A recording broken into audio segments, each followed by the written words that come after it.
Hello नमस्कार जय हिंद। स्वागत है आप सभी का अधिगम मंत्रा के यूट्यूब चैनल पर। मैं विकास गुप्ता हाजिर हूँ आपके बीच एक और नई वीडियो के साथ, जहाँ पर हम डिस्कस कर रहे हैं पीजीटी कॉमर्स से रिलेटेड टॉपिक्स। तो अगर अगर आप पीजीटी कॉमर्स की तैयारी कर रहे हैं या पीजीटी इकोनॉमिक्स की तैयारी कर रहे हैं और आपके सिलेबस में कहीं पर लिखा है नेशनल इनकम, चाहे आप पीजीटी की तैयारी करें चाहे आप किसी भी लेवल की तैयारी करें, बट अगर आपके सिलेबस का में कहीं पर नेशनल इनकम लिखा हुआ है तो ये वीडियो आपके लिए है।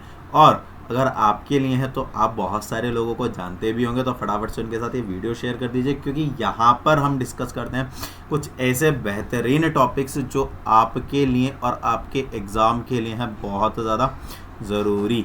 तो इसी के साथ हम लोग आज शुरू करते हैं अपना नया topic, that is income method of calculating national income, है ना। तो यहाँ पर मैं एक चीज़ और बता देता हूँ कि ये जो सोर्स ऑफ मटेरियल है ये सुभाष देव जी साहब का है, ठीक है। तो वो हमारे जो है राइटर हैं इसके, उन्होंने ये क्रिएट किया है और वहीं से हम लोग जो है प्रिपेयर कर रहे हैं अपने आप को। तो अगर आप चाहते हैं मतलब इकोनॉमिक्स वगैरह की प्रिपरेशन करना, तो ये उनकी जो बुक्स हैं वो आपको काफ़ी कंफर्टेबल रह सकती हैं, इजी लैंग्वेज में, और काफ़ी अच्छे तरीके से उन्होंने चीज़ों को एक्सप्लेन किया है। लेकिन उनकी जो बुक्स हैं वो इंग्लिश में ही अवेलेबल हैं, तो ये एक चीज़ है ना। बहरहाल आज हमारा एक और नया टॉपिक है, इससे पहले 3 टॉपिक हम और डिस्कस कर चुके हैं। तो अगर आपने अभी तक उन्हें नहीं देखा है, पहले उन्हें देखिए तब यहाँ पर आइए, क्योंकि जब तक आप उन्हें नहीं देख लेते तब तक आपको आगे की चीज़ें समझ में नहीं आएंगी। तो अगर आगे की चीज़ों को ज़्यादा बेहतर तरीके से समझना है तो आपको अभी क्या करना पड़ेगा, पहले प्रीवियस के वीडियोस देखने पड़ेंगे। तो वहाँ पर हमने कन्वर्जन सीखा है ना, वहाँ पर हमने कुछ जो हमारा वैल्यू एडेड मेथड है वो हमने वहाँ पर सीखा है। और आज हम यहाँ पर क्या डिस्कस करने वाले हैं साहब, आज हम यहाँ पर डिस्कस करने वाले हैं income method of calculating national income. तो साहब नेशनल इनकम कैलकुलेट करते समय इनकम मेथड का यूज़ कैसे किया जाता है, आज इसी पर हमारी क्या होगी, चर्चा होगी। तो साहब सबसे पहले स्टेप 1 पर आ जाते हैं। जितने भी आपके फैक्टर पेमेंट हैं, क्या हैं, जितने भी आपके फैक्टर पेमेंट हैं उन सभी को क्या कर लो, एस्टिमेट कर लो। अब सर सवाल ये तो नहीं आने का है, सवाल ये आएगा कि sum of factor payment is equal to net value added at factor cost. Okay, जैसे लास्ट हमने किया था GVAMP, यहां पर क्या है NVAFC। यही चीज़ें हैं जो आपके एग्ज़ाम पॉइंट ऑफ व्यू के लिए इम्पोर्टेंट हैं। बच्चे कई बार क्या करते हैं, कॉन्सेप्ट क्लासेस तो करते नहीं हैं, वो सीधा चले जाते हैं MCQ पर कि वहाँ से उनका उद्धार हो जाएगा। अब MCQ में सारी चीज़ें तो एक्सप्लेन हो नहीं सकती, वहाँ से तो सेलेक्टिव पोर्शन आएगा, लेकिन जब हम थ्योरेटिकल पढ़ते हैं तो वहाँ से एक एक चीज़ क्लियर होती है और साथ में MCQ तो तैयार होते ही होते हैं ना। यस, अगर एग्री, चलो तो आगे बढ़ जाते हैं। तो यहाँ पर ये स्टार पॉइंट है साहब, हल्का फुल्के में मत ले जाना इसे। चलिए आगे बढ़ते हैं। तो आगे जब आप बढ़ेंगे तो पहले हमें क्या करना है, सारे फैक्टर इनकम। अच्छा, कुछ बच्चे कहेंगे सर फैक्टर इन पेमेंट क्या है, फैक्टर पेमेंट क्या है, फैक्टर इनकम क्या है, चलो डिस्कस करेंगे आगे। फिर क्या करेंगे, सारे जितने भी सम थे, जितने भी NVA हैं उनका क्या कर लेंगे, सम कर लेंगे। क्या कर लेंगे, सम कर लेंगे। तो हमारे पास क्या आ जाएगा, NDPFC। क्या क्या चीज़ें आएंगी, कंपनसेशन ऑफ एम्प्लॉयज। सबसे पहला क्या आएगा, कंपनसेशन ऑफ एम्प्लॉयज। अब कंपनसेशन ऑफ एम्प्लॉयज में क्या क्या चीज़ें आती हैं, कंपनसेशन ऑफ एम्प्लॉयज में क्या क्या चीज़ें आती हैं। और सबसे बड़ी बात, कंपनसेशन होता क्या है, कंपनसेशन का मतलब होता है प्रतिफल, पुरस्कार, मुआवजा, इनाम, प्रतिफल हो गया, इनको क्या बोला जाता है, कंपनसेशन। किस किस रूप में लोगों को कंपनसेशन मिलता है, कर्मचारियों को प्रतिफल किस किस रूपों में मिलता है? तो देखो सबसे पहले उन्हें मिलता है वेजेस और सैलरीज के रूप में, चाहे वो कैश के रूप में हो और चाहे वो किसी वस्तु के रूप में हो। जैसे जैसे बोनस हो गया, मेडिकल फैसिलिटी हो गई, फ्री मील हो गया, रेंट फ्री हाउस हो गया। देखो यहाँ पर कैश नहीं मिल रहा है, पैसा नहीं मिल रहा है, लेकिन काइंड्स वस्तु चीज़ें मिल रही हैं, है ना। या हाउस रेंट अलाउंस हो गया कि भाई आपको हम घर नहीं दे सकते तो आप किराया हम दे सकते हैं। ट्रैवलिंग अलाउंस हो गया, लीव अलाउंस हो गया, मेडिकल ट्रीटमेंट ऑफ एम्प्लॉय की फैमिली का जो मेडिकल ट्रीटमेंट है उसका खर्चा हो गया। इसके अलावा सोशल सिक्योरिटी कंट्रीब्यूशन, क्या सोशल सिक्योरिटी कंट्रीब्यूशन। अच्छा, इसमें सोशल सिक्योरिटी कंट्रीब्यूशन में क्या होता है? ये बेसिकली जो है एम्प्लॉय प्रोविडेंट फंड से रिलेटेड होता है। किससे रिलेटेड होता है? प्रोविडेंट फंड,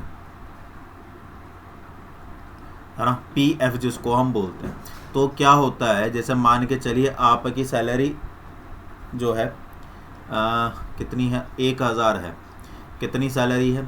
1000 है ना। कितनी सैलरी है? 1000 है। और जो फर्म है इस 1000 का 18% मतलब 180 रुपये क्या करती है? आपकी सैलरी में से काट लेती है और किस अकाउंट में ट्रांसफ़र कर देती है? पीएफ अकाउंट में ट्रांसफ़र कर देती है ना। तो आपकी सैलरी में से ही तो पीएफ में ट्रांसफ़र हुए हैं। तो चाहे आप इस वाली पॉकेट से निकाल करके पीछे वाली पॉकेट में रख लो, चाहे पीछे वाली पॉकेट से निकाल के, तो है तो आप ही के खाते में। तो जो ऐसी जो हमारी प्रोविडेंट फंड होते हैं, जो प्रोविडेंट फंड होता है इसे नेशनल इनकम में कंसिडर नहीं किया जाता। तो सर नेशनल इनकम में कंसिडर क्या किया जाएगा? देखिए प्रोविडेंट फंड में जनरली क्या होता है, जितना कंट्रीब्यूशन एम्प्लॉय की सैलरी में, जितना कंट्रीब्यूशन एम्प्लॉय की सैलरी में से होता है, माने जैसे ये राम है ना, राम को 1000 रुपये मिलते हैं, उसकी में सैलरी में से 180 रुपये कटे और पीएफ में डाल दिए। तो जो राम है, राम का जो एम्प्लॉयर है, राम का जो कौन है? एम्प्लॉयर है, वो भी क्या करेगा? वो भी 180 रुपये लगभग सिमिलर ही जो है किसके खाते में डाल देगा? राम के खाते, मतलब उसके पीएफ अकाउंट में डाल देगा। तो ये तो हो गया। अब देखो ये कौन सा कंट्रीब्यूशन है? एम्प्लॉयज कंट्रीब्यूशन, है ना। किसका कंट्रीब्यूशन है? ये एम्प्लॉयज का। और ये किसका कंट्रीब्यूशन है? एम्प्लॉयर का। ये किसका कंट्रीब्यूशन है? एम्प्लॉयर का कंट्रीब्यूशन है ये। तो जो नेशनल इनकम है उसमें एम्प्लॉयर का कंट्रीब्यूशन शामिल किया जाता है, ना कि एम्प्लॉय का कंट्रीब्यूशन शामिल किया जाता है। देखो यहाँ पर ये चीज़ लिखी हुई है, provident fund by the employer, और या insurance premium paid by the employer. तो आप इस चीज़ को समझ पा रहे हो? ये वाला पॉइंट क्लियर हो गया। देखिए यहीं से क्या होगा? यहीं से क्या होगा? यहीं से आपको चीज़ें समझ में आएंगी और यहीं से क्वेश्चन बनेगा। यहीं से क्या बनेगा? आपका क्वेश्चन बनेगा।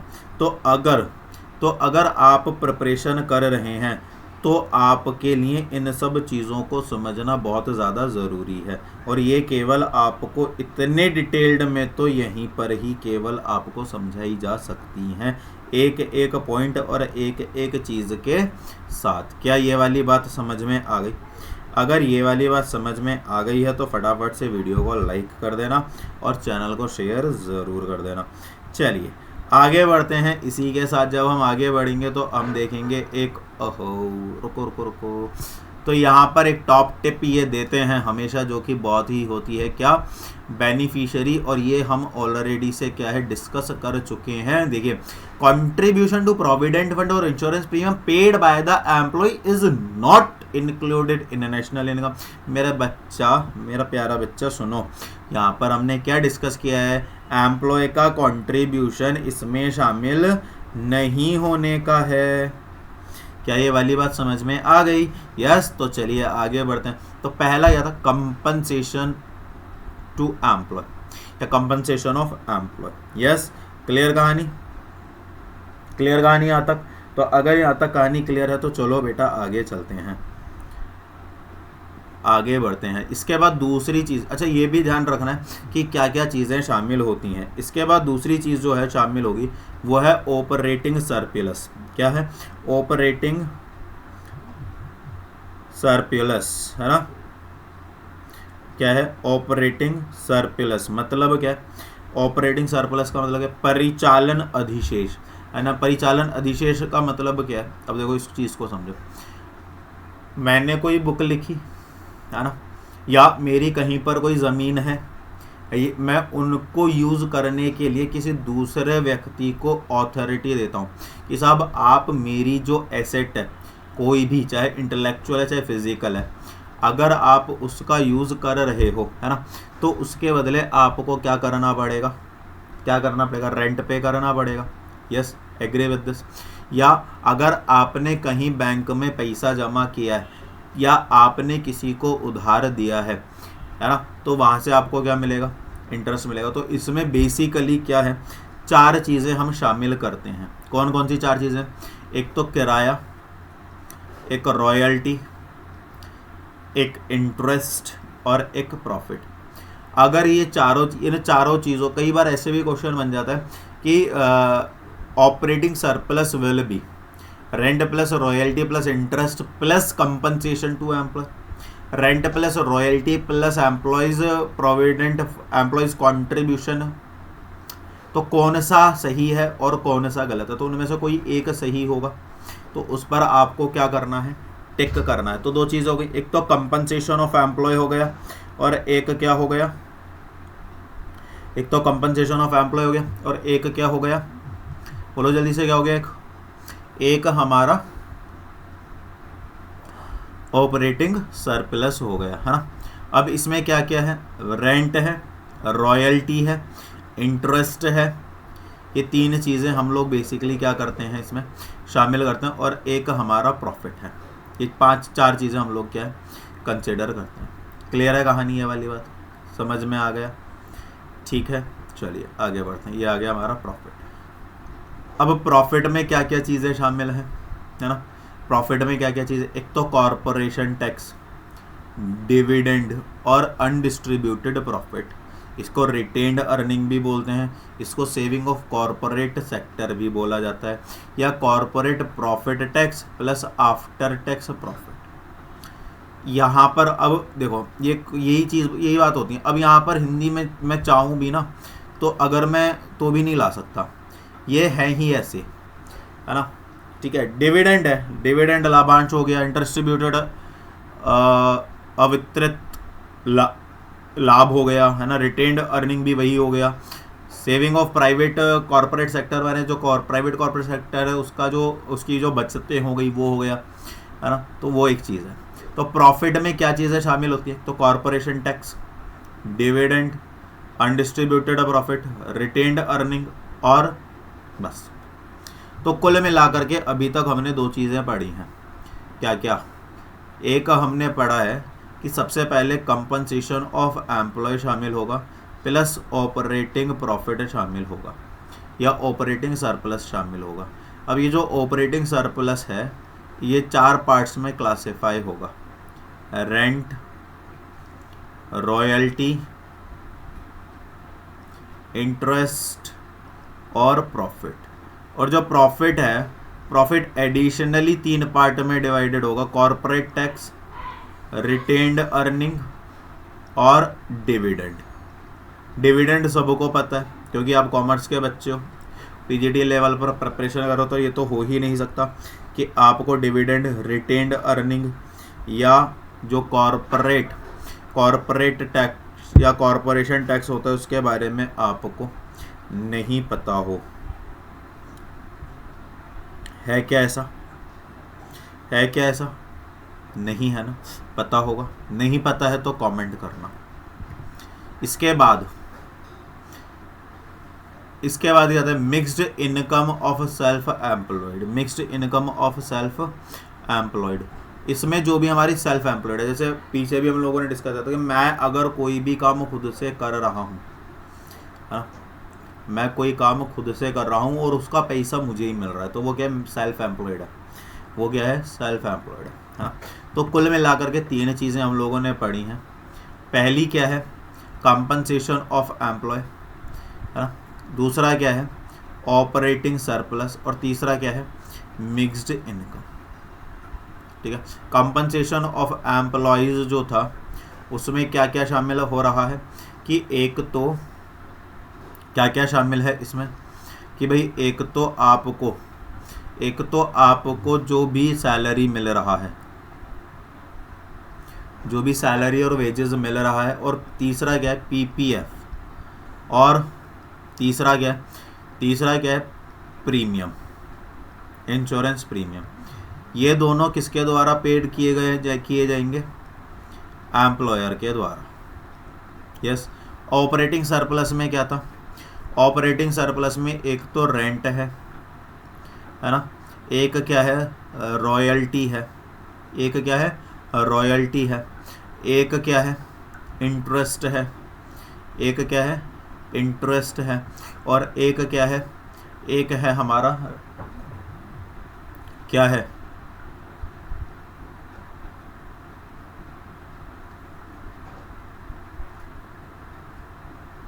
भाई रेंट हो गया, है ना, रॉयल्टी हो गया, इंटरेस्ट हो गया, और एक हमारा प्रॉफिट आ गया। अब ये जो प्रॉफिट है ये सब क्लासिफाइड है किन किन चीज़ों में। ये ग्रीन वाला चेंज कर देता हूँ, है ना, ये वाला ले लेते हैं। प्रॉफिट किसमें सब डिवाइडेड है, देखो एक तो कॉरपोरेशन टैक्स हो गया, कॉरपोरेशन टैक्स क्या हो गया, कॉरपोरेशन टैक्स। एक क्या हो गया, डिविडेंड हो गया, एक क्या हो गया, डिविडेंड हो गया, और एक क्या हो गया हमारा, रिटेन्ड अर्निंग हो गया। क्या हो गया, रिटेन्ड अर्निंग हो गया। ठीक है, ये और मिक्स्ड इनकम जो हम कर रहे हैं, तो ये सारी चीज़ें एडअप करके हमारे सामने क्या निकला जाता है, NDPFC। और NDPFC को हम किसी भी चीज़ में, किसी भी फैक्टर में क्या कर सकते हैं, कन्वर्जन कर सकते हैं। GDP-MP निकलना निकल जाएगा, GNP-MP निकालना निकल जाएगा, है ना, NNP-MP, मतलब जो भी हम चाहे निकाल सकते हैं। तो सर ये निकलेगा कैसे, देखो उसके लिए ना हमने कन्वर्जन की क्लास ली थी। क्या ली थी, कन्वर्जन की क्लास ली थी। तो जो कन्वर्जन की हमने क्लास ली थी प्रीवियस वाली, आपको उसे देखना पड़ेगा। आपको क्या करना पड़ेगा, उसे देखना पड़ेगा। अब देखो यहाँ पर तीसरा स्टेप आ गया। जब हमारा NDPFC निकल जाएगा तो हम क्या निकाल लेंगे, NFIA निकाल लेंगे। अब NFIA निकलेगा कैसे, तो हमें नेशनल इनकम निकालना है। तो NPFC, तो NN है, DP को N पे कन्वर्ट करने के लिए NFIA क्या कर देंगे, हम प्लस कर देंगे। देखो नेशनल इनकम मेथड क्या, कंपनसेशन पहला यही था, ऑपरेटिंग सरप्लस दूसरा यही था, मिक्स्ड इनकम तीसरा यही था, और इसमें हमें चौथा क्या कर देना है, NFIA प्लस कर देना है। तो हमारा क्या निकला जाएगा, NNPFC निकल जाएगा। कई बार हमारा इसी तरह का क्वेश्चन पूछ लेता है कि भाई नेशनल इनकम इनमें से कौन सा है, NDPFC है, NDP-MP है, NNP-MP है, या NNPFC है। तो वहाँ पर आपको इस बात का ध्यान रखना है, और यही बात आपसे वैल्यू एडेड में भी पूछ सकता है, और यही बात आपसे नेशनल जो आपका इनकम मेथड अभी हम कर रहे हैं उसमें भी आपसे पूछ सकता है। तो इन चीज़ों को बहुत ध्यान से करने की आवश्यकता है। कुछ प्रिकॉशंस हैं। एक तो हमें ट्रांसफ़र इनकम को अवॉइड करना है। केवल we should have to consider, हमें केवल उन्हीं चीज़ों को कंसिडर करना है जो फैक्टर पेमेंट हैं।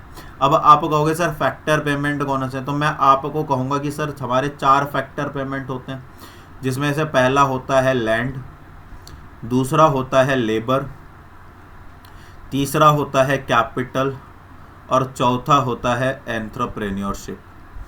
और लैंड से हमें फैक्टर इनकम मिलती है रेंट की, लेबर से मिलती है वेजेस की, कैपिटल से मिलती है इंटरेस्ट की, और एंटरप्रेन्योर से मिलती है प्रॉफिट की।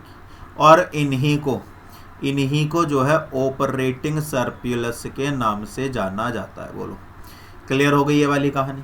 तो कई बार आपसे हो सकता है कि वो ये सब अलग अलग ना दे करके ऑपरेटिंग सरप्लस ही दे दे, है ना। तो पहली, दूसरा क्या है, कैपिटल गेन। इसका मतलब क्या है कि आपने कोई पुराना घर, कोई शेयर्स, सिक्योरिटी, इस तरह की कोई चीज़ें बेची हैं तो उन्हें हम नेशनल इनकम में कैलकुलेट नहीं करते। ये भी हमारा क्या है, एक बात है। क्लियर हो गई ये वाली कहानी? यस। अगर क्लियर हो गई है, बात समझ में आ गई है तो बताइए। चलें आगे। तो जब हम आगे बढ़ेंगे तो कैपिटल गेन को अवॉइड करना है और सेल्फ कंज्यूम्ड आउटपुट को क्या करना है, इंक्लूड करना। ये भी हमने डिस्कस किया है ना। Free service provided by the owners to the production unit, इनको भी क्या करना है, हमें इंक्लूड करना है। ये होती क्या है ना, ये होती क्या है। कई बार क्या होता है कि मेरा, जैसे मैं कोचिंग देता हूँ, मेरी खुद की बिल्डिंग है, मेरी खुद की बिल्डिंग है तो मैं उस पर अपने आप को रेंट क्यों दूँ? तो वो मेरे लिए तो फ्री सर्विस हो गई ना, है ना। तो मैं क्या करूँगा, उस पर रेंट चार्ज नहीं करूँगा, है ना। लेकिन एक बात मुझे बताओ कि अगर उस बिल्डिंग की जगह पर, माने ये जो बिल्डिंग है, अगर इस बिल्डिंग की जगह पर किसी दूसरे व्यक्ति की बिल्डिंग होती, क्या इस बिल्डिंग की जगह पर अगर किसी दूसरे व्यक्ति की है तो किसकी बिल्डिंग है, मेरी खुद की है। अगर तो मैं अपने आप को रेंट नहीं दे रहा हूँ। लेकिन अगर ये किसी और व्यक्ति की होती, माने गिरीश, तो क्या वो मुझसे रेंट लेता या नहीं लेता? तो आप कहोगे सर लेता। तो इसका मतलब है कि अगर मैं यहाँ पर कमर्शियल एक्टिविटी कर रहा हूँ, कौन सी एक्टिविटी कर रहा हूँ, कमर्शियल एक्टिविटी ना, कमर्शियल एक्टिविटी कर रहा हूँ, तो क्या सर्विस जनरेट हो रही है या नहीं? बस इतना बता दो, क्या सर्विस जनरेट हो रही है या नहीं? तो आप कहोगे यस सर सर्विस तो जनरेट हो ही रही है ना, ऑब्वियस सी बात है। तो अगर सर्विस जनरेट हो रही है तो चाहे वो आपकी खुद की बिल्डिंग क्यों ना हो, आपको उस पर रेंट अलाउ करना पड़ेगा। तो इसका मतलब तो सर ये है कि जैसे अगर आप अपनी फर्म के सीईओ बैठे हुए हैं तो आप अपने आप को सैलरी तो देते नहीं हो, लेकिन नेशनल इनकम के काउंट करते वक्त आपको अपने आप को सैलरी, यस मुझे अपने आप को सैलरी देना पड़ेगा और बुक्स ऑफ अकाउंट्स में मुझे ये शो भी करना पड़ेगा कि सीईओ को सैलरी इतना जाता है। डन। चलें आगे, कुछ चीज़ें समझते हैं। अब क्या क्या चीज़ें इसमें होती हैं और क्या क्या चीज़ें इसमें नहीं होती हैं, एक बार ये जो है हम डिस्कस कर लेते हैं। तो ये हमारा जो है आसानी से हो जाएगा, लगभग 26 आइटम है। तो केवल हमें यही समझना है कि होगा या नहीं होगा, क्यों और कैसे का हम अभी नहीं कर लेते हैं। और अगर आपको आवश्यकता होगी तो आप केवल उसको क्या कर लीजिएगा, स्क्रीनशॉट ले लीजिएगा, तो आपको हेल्प मिल जाएगा। वैल्यू ऑफ बोनस शेयर नहीं, ट्रांसफ़र इनकम होता है ना। फाइनेंशियल एसेट है तो फाइनेंशियल एसेट नहीं होगा। कैपिटल गेन वाला कंडीशन जो हमने पीछे पढ़ा था।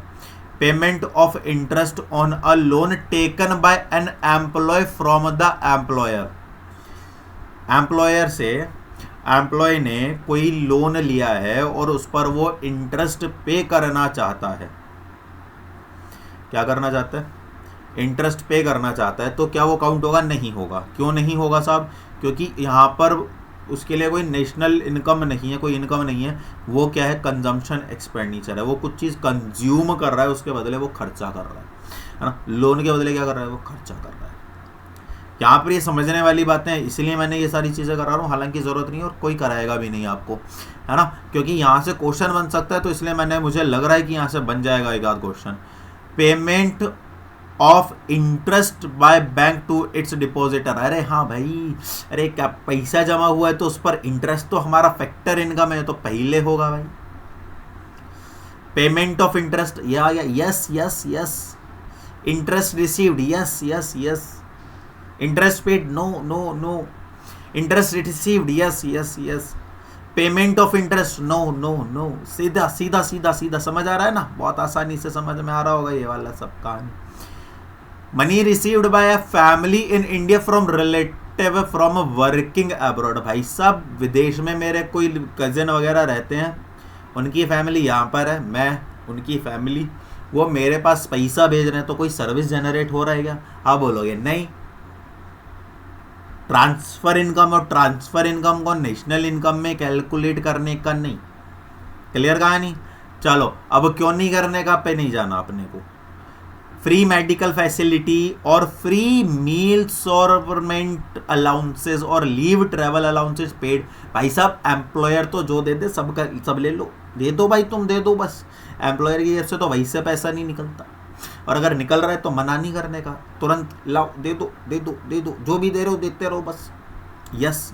Payment of corporate tax bye a firm, नहीं ना, क्योंकि ये कोई फैक्टर इनकम जो है मतलब ये फर्म को रिसीव नहीं हो रहा है, आप ये समझ लो, ओनर को रिसीव नहीं हो रहा है, तो इसलिए इसको नहीं कंसिडर करने का। आगे, कंट्रीब्यूशन टू प्रोविडेंट फंड और insurance by employees, no.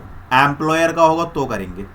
Compensation given by insurance company to an worker, जो बीमार व्यक्ति है उसको इंश्योरेंस कंपनी को ने कोई क्लेम दिया, नहीं, उसका प्रीमियम जा रहा है इसलिए वो नहीं। हाँ, अगर इंश्योरेंस प्रीमियम की किस्त एम्प्लॉयर देगा तो उसको नेशनल इनकम में कैलकुलेट किया जाएगा। Salary paid to Russian working in Indian embassy in Russia, रूस रशिया के अंदर जो इंडियन एम्बेसी है उसमें कुछ रशियन क्या है काम करते हैं, तो उनको सैलरीज पे की जा रही है, तो क्या उसको नेशनल इनकम में कैलकुलेट किया जाएगा? नहीं कैलकुलेट किया जाएगा, क्योंकि it is a factor income to abroad, it is factor income to abroad, तो इसको शामिल नहीं किया जाएगा। वैसे इसे हम क्या मानेंगे? इसको हम डोमेस्टिक इनकम कह सकते हैं, क्योंकि भारत की एम्बेसी है तो भारत के ज्योग्राफिकल एरिया में आती है, तो इसको डोमेस्टिक इनकम अपन बोल सकते हैं, लेकिन नेशनल इनकम अपन इसको नहीं बोलेंगे। अब आप कहोगे सर यार नेशनल इनकम और डोमेस्टिक इनकम क्या है, तो मैं उसे बोलूँगा बेटा सिंपल, पुराने वीडियो देखने का, वहाँ पर हमने डिस्कस किया है ना एक एक चीज़, तो आप जाओ देखो समझो तभी तो आगे बढ़ोगे। सीधा ऊपर छत पर जाने का प्रयास कर रहे हो, कैसे होगा? फिर सारे नहीं भाग जाएंगे, थोड़ा थोड़ा लेवल से चलते रहो, है ना। Imputed rent, self occupied, imputed माने self occupied, yes yes yes yes yes yes. Earning of share holder, no. Capital gain, no. Money receive from second hand goods, no. तो हमने पहले ही डिस्कस किया है, अगर आपने पहले के सारे वीडियो देखे ना और आज का वीडियो अपने समझ में आया है तो आपको ये सारी चीज़ें पता है, और यहाँ से क्वेश्चन बनता है, सीधा सीधा यहाँ से क्वेश्चन बनता है और बनेगा, देख लेना। Commission received by a dealer, yes. Commission, yes yes. Prize own, नहीं। ट्रांसफर इनकम है। Receive from sale of land, नहीं, कैपिटल गेन है। Profit earn by foreign bank in India, domestic income है लेकिन नेशनल इनकम नहीं है। वापस जाकर के देखो समझ में आएगा। आगे बढ़ने का, profit earn by Indian bank from its branch abroad, yes, national income है। Dividend received, no. Dividend received by share holder, yes. अगर फॉरेनर रिसीव कर रहा है तो क्या, लेकिन अगर शेयर होल्डर रिसीव कर रहा है तो यस। डिविडेंड हमने पीछे कंसिडर किया था, कंफ्यूज मत हो जाना। Rent received by Indian resident on their building rented out, yes, national income, ये तो पीछे आया भी था, हमने डिस्कस किया था। Royalty, yes. तो यहाँ से अपना स्क्रीनशॉट ले लेना, ठीक है। वहाँ से क्या होगा कि आपके लिए इन्हें समझना आसान हो जाएगा। तो आज हमने क्या किया, आज हमने डिस्कस किया compensation of employee, operating surplus, income from property and entrepreneurship और मिक्स्ड इनकम। इन सबको मिला करके अपन का बनता है नेशनल इनकम। क्या बनता है अपना? नेशनल इनकम बनता है। बोलो क्लियर हो गया कहानी? क्लियर हो गई कहानी? तो मेरे बच्चे आज आपने कुछ नया सीखा, कुछ नई बातें पता चली, कुछ नए कॉन्सेप्ट समझ में आए, और अगर नए कॉन्सेप्ट समझ में आए हैं और आपने नई नई चीज़ें सीखी हैं तो आप वीडियो को लाइक किए बिना नहीं जाओगे क्या? आप वीडियो को लाइक किए बिना नहीं जाओगे, तो फटाफट से वीडियो को लाइक कर दो, चैनल को शेयर कर दो और सब्सक्राइब कर दो। अगर नहीं किया हुआ है तो आग की तरह फैला दो चैनल को। सब्सक्राइबर्स बढ़ जाने चाहिए, मिलेंगे कल आपसे एक नई और वीडियो के साथ, जहाँ पर हम करेंगे और कुछ नए टॉपिक डिस्कस। तब तक अपना ख्याल रखिए, खुश रहिए, मस्त रहिए, मुस्कुराते रहिए। चैनल को शेयर, सब्सक्राइब और वीडियो को लाइक करते रहिए। क्या आपने आज कुछ नया सीखा, कितना फ्रूटफुल ये सेशन रहा, मुझे कमेंट करके बताइए अपना एक्सपीरियंस। मिलेंगे कल। जय हिंद, जय भारत।